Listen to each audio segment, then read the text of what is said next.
que vem na sua cabeça quando eu falo amígdala? Amidalite. Aqui, né? É. Aqui chama as tonsilas palatinas. Como é que é? Tonsilas palatinas. Parece nome de pastor. O Tonsilas Palastinas. Então, assim, aqui chama tonsilas palatinas e a única amígdala que a gente tem é a amígdala do cérebro, que é uma em cada lado. Né? É tipo sei lá, uma uva, tamanho de uma uva que você tem bem no meio, na meiuca lá do seu cérebro. Essa região, cara, ela é sensacional de ser estudada, porque quando você está com medo de alguma coisa, essa região, ela aumenta a atividade. Então, se eu colocar você numa situação estressante, se eu colocar você numa situação que te cause medo, a amígdala vai aumentar a atividade. A amígdala, logo embaixo dela, ela tem conexão com uma região, talvez você já tenha ouvido falar, chamada hipotálamo. E a amígdala é a região que interpreta, ou melhor, recebe as emoções, interpreta as emoções no meio, interpreta os estímulos do meio e te gera uma sensação emocional de medo. O hipotálamo executa no seu corpo. Então, se você está com medo de alguma coisa, sei lá, você está numa rua, está com medo de ser assaltado, está com medo de alguma coisa nesse sentido, a sua amígdala está disparando. Ela já avisa o hipotálamo falando, cara, libera os negócios aí e faz esse cara ficar preparado para lutar. Pra ocorrer. Exatamente. Então, por isso o cara se mija, pra ficar mais leve. Também. Reflexo de luta ou fuga, que é uma coisa que acho que todo mundo já ouviu falar em alguma instância. O reflexo de luta ou fuga é uma situação que ocorre frente a um estímulo que você precisa resolver o problema. Então você está na savana, imagina os caçadores-coletores, os nossos ancestrais lá. Você está na savana mexicana, na savana africana, mexicana. Os caras com chapeuzinhos. Vê uma zebrinha com uns chucalinhos assim. Você tá na savana... O leão comendo um taco. Desculpa. Você tá na savana africana lá, caçador-coletor, catando uma semente, andando 80 km por dia, com 25 anos seus dentes caíam e você morria com 30. Era mais ou menos isso que acontecia, mais ou menos uns, sei lá, 20 anos atrás. E você viu um leão. Cara, a hora que você viu um leão, a sua amígdala explodiu. E ela informou o seu corpo assim, ou esse maluco vai correr, ou ele vai lutar. E pros dois casos, ele precisa de uma liberação de energia muito grande. Então vamos fazer o seguinte, se ele precisar correr, vamos liberar... Vamos liberar o que ele tiver na bexiga para ele ficar mais leve. Então vamos fazer essa pessoa se mijar, ou alguma coisa que esteja no intestino. Essa famosa cagada. Exatamente. Vamos fazer o coração dele bater mais forte, então vamos liberar adrenalina, porque ele vai precisar de mais sangue nos músculos para correr ou lutar contra esse leão. Vamos liberar uma série de analgésicos no corpo dessa pessoa, porque ela não pode sentir dor agora. Imagina você fugindo um leão e tá com dor numa unha. Não pode. Então ele sei lá, você tá jogando futebol, por exemplo, ou tá quem faz luta aí, Muay Thai e tudo mais. Cara, na hora tá tudo certo. Depois do banho você não consegue mexer um lado do seu corpo, porque tá quebrado. Por quê? Porque na hora que você tá ali com a adrenalina alta, estressado, do ponto de vista fisiológico, o seu corpo tá dando conta daquilo. Fala, vamos transformar essa pessoa aqui numa máquina para ela destruir esse inferno desse leão, ou correr e subir numa árvore, sei lá. Então o seu coração bate mais forte, os seus bronquíolos dilatam para você respirar mais, o seu fígado produz mais glicose via gliconeogênese para você ter mais energia, suas pupilas dilatam para você ter aquela visão de túnel e ter uma capacidade mais apurada de concentração, e você acaba virando uma máquina de luta ou fuga. O problema, atualmente, é que a gente se sente assim muitas vezes e não tem um leão na nossa vida. Então você tá no sofá de casa pirando. Ofegante, taquicardia, sabe, sudorese, mal, e aí tá tudo bem. Mas o que o teu cérebro tá achando que tem? Aí que tá. Isso é uma pessoa ansiosa. Acontece isso.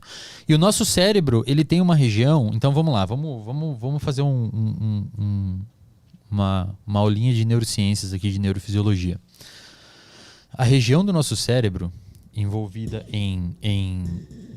mais pra baixo, tá bom? A região do nosso cérebro envolvida em detectar perigo e manifestar essas emoções, que a gente falou agora aqui, essa região, principalmente a amígdala, e o hipotálamo, conjuntamente vamos chamar aqui de sistema límbico. Sistema límbico. Repete comigo aí. Sistema límbico. Sistema límbico. Mais uma vez. Sistema límbico. Límbico. Límbico. Isso. Sistema límbico. O cara mandou um límbico. Sistema límbico. Sistema límbico. Límbico. Límbico. Límbico. Tá, agora ficou claro. Límbico. O sistema límbico, ele é envolvido principalmente em desencadear as emoções do seu corpo. Identificar os problemas do ambiente e fazer as emoções acontecer fisiologicamente para você lidar com aquilo. E você tem uma outra região que é sensacional, é muito maneira. Só nós, primatas humanos e primatas não humanos, tem ela de forma evoluída. Os outros mamíferos, os outros animais têm, mas muito primitiva. E é essa região que permite a gente estar aqui conversando num podcast para uma câmera, para pessoas que estão assistindo em outro lado, entendendo a nossa linguagem e interagindo com nós. Que é a região chamada de córtex pré-frontal, que é a região que está atrás da sua testa. O sistema límbico é uma região que ela está mais internamente no seu cérebro. Ela está lá no miolo, na meiuca. O córtex pré-frontal está... como o nome córtex é de casca. Então imagina que seu cérebro é uma laranja. O sistema límbico é a parte bem do meio. O córtex é a parte de fora da laranja. O seu cérebro inteiro tem um córtex. Só que o córtex frontal, que está na frente, é o mais maneiro de estudar. Aí a galera vai ficar pistola comigo agora, quem estuda outros córtex. Treta da neuro. Não, essa treta é muito boa, é muito inteligente a treta da neuro. Os cara... Não, o córtex frontal é o mais legal. Não. Mas isso tem a ver com aquele negócio que o cérebro foi se desenvolvendo a partir do núcleo do cérebro reptiliano? Perfeito. E aí ele... Um cara chamado MacLean fez isso. Que ele descobriu esse cérebro reptiliano? Ele mostrou assim... Ele divide o cérebro em 3 camadas. O que significa isso? Ele chama de camada reptiliana, que é na época que todos os animais eram répteis, né? Antes de existirem os mamíferos e tudo mais. E hoje estão no governo. O cara manda uma teoria da conspiração do nada. E depois se desenvolveu a camada 2, que é essa camada do sistema límbico, que ele diz que é uma invenção dos mamíferos. Tá? E depois existiu a camada 3, que é esse neocórtex, que é uma invenção nossa, dos macacos, incluindo nós, primatas humanos. Tem que lembrar que a gente é um animal. Esse sistema de amígdala e hipotálamo, que a gente fica com medo quando gera um estresse e alguém bate o carro em nós, é o mesmo de um papagaio. É a mesma coisa. Essa parte do nosso cérebro é igual a todos os outros animais. Muito semelhante. Tá? Eles respondem da mesma forma que nós. Meio que agora eu consigo entender por que o ser humano é tão louco. Porque imagina se tu coloca esse sistema todo num papagaio. Cara. O cara vai começar a se bater na jaula. Só que aqui tá, é uma via de 2 gumes. É uma faca de 2 legumes. Uma faca de 2 gumes. O que pode acontecer? Ele pode te levar... A nossa camada de... O nosso neocórtex, que é essa região frontal, mais trabalhada, mais estruturada, principalmente mais complexa em primatas humanos. O primata não humano também. O chimpanzé, eles são quase um ser humano, eles não conseguem fazer isso e as cordas vocais são um pouquinho para cima que não permitem eles falar. Mas eles são muito parecidos, cara. Bota foto de primata, de chimpanzé que tem uma doença que perde pelo, pra você ver, parece uma pessoa. É muito parecido. Só que essa região do pré-frontal... ela é extraordinariamente sensacional se você souber usar ela. Porque se você deixar ela por conta própria, ferrou. Por quê? Porque ela é um grande simulador. Então, por exemplo, eu falo assim, Arthur, amanhã você vai...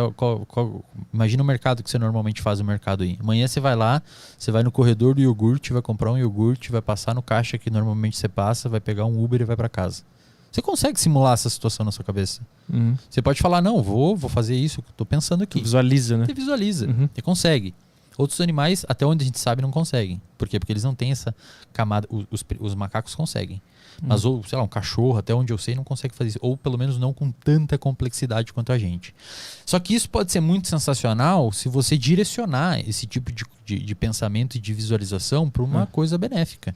Você pode fazer o oposto. Pensar que você vai ao mercado e você tem que ir, vai ser assaltado, alguém vai te assaltar e vai acontecer um problema, as pessoas vão rir da sua cara, você vai encontrar uma pessoa que vai falar mal de você, e aí você começa a estar no sofá de casa, pirando a cabeça, ativando o córtex o sistema límbico, a amígdala e o hipotálamo, e fazendo você ter toda aquela descarga de adrenalina e parece que tem um leão, mas não tem. Você criou o leão na sua cabeça. O seu córtex pré-frontal criou ele por meio dessa capacidade de racionalizar. Mas tem a ver com o cérebro reptiliano, porque eu sempre tive uma noção, pelas pessoas que eu já conversei sobre isso, que o grande conflito é nessa parte mais externa do cérebro, que é a mais evoluída, a mais moderna, que não consegue dialogar direito com o cérebro reptiliano, ou consegue, mas entende errado o que está acontecendo e interpreta de uma maneira que não é útil na vida aqui no mundo exterior. É mais ou menos isso. É isso, né? É mais ou menos isso. Imagina assim. O córtex frontal, a parte mais da casca do seu cérebro, envia neurônios, envia e recebe. É uma via de mão dupla. Imagina uma estradinha de mão dupla entre o sistema límbico, a parte mais miolo do cérebro, e o córtex pré-frontal. É uma via de mão dupla ali. O córtex pré-frontal ele tem a capacidade de inibir essa região, de controlar a amígdala, controlar a atividade dela.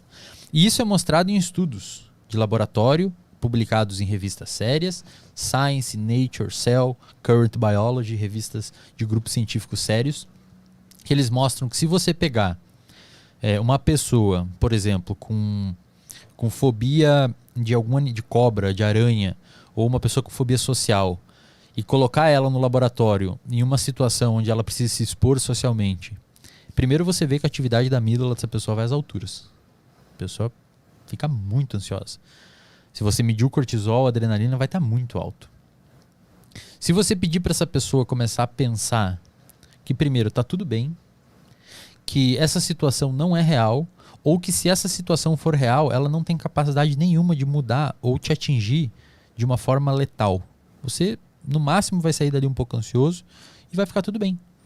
Quando a pessoa faz isso, o córtex pré-frontal dela tem uma atividade maior e a amígdala desce a atividade. Você faz um cálculo computacional e você consegue ver que é o córtex pré-frontal que está diminuindo a atividade do sistema límbico e, consequentemente, você dá uma tabela para a pessoa preencher para ver como é que está a ansiedade dela, a ansiedade está baixa. Então, quando eu conscientemente penso em algo bom, eu estou usando o meu frontal. E o ruim também. Quando você pensa em algo. Entendi. Quando você pensa em algo. Então, de alguma forma, aquele papo que é muito divulgado de pense positivo, sempre que tu pensar em alguma coisa negativa, pense em duas positivas, faz sentido? Faz sentido, do ponto de vista biológico, faz sentido. Só que muitas vezes as pessoas não têm as ferramentas para fazer. Porque esses pensamentos muitas vezes sobressaem. Os pensamentos negativos têm uma saliência maior. Uma saliência emocional maior. Eles conseguem te afetar. Né? E aí, o porquê que eles conseguem te afetar me perguntar exatamente, pode ser discutido por uma série de formas.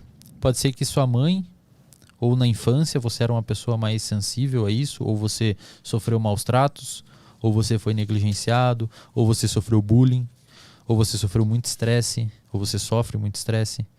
A amígdala, a sua amígdala, tem uma atividade muito mais aumentada, é como se fosse um cabo de guerra e ela está ganhando do córtex pré-frontal. E aí, quando você submete uma pessoa a pensar de uma forma mais racional, a pessoa consegue aumentar a atividade do córtex pré-frontal, jogar para baixo a atividade da amígdala, e isso, consequentemente, resulta numa melhora emocional e uma melhora de comportamento. E essa melhora de comportamento é percebida pela pessoa, que motiva ainda mais ela a continuar fazendo aquele processo. Aí vira uma bola de neve. Aí vira uma bola de neve positiva. E o contrário também. Sim. Você começa a pensar que é um merda, você começa a pensar que tá tudo horrível, você deixa de treinar e você fica mal por ter feito isso. E aí vira uma bola de neve pro lado negativo.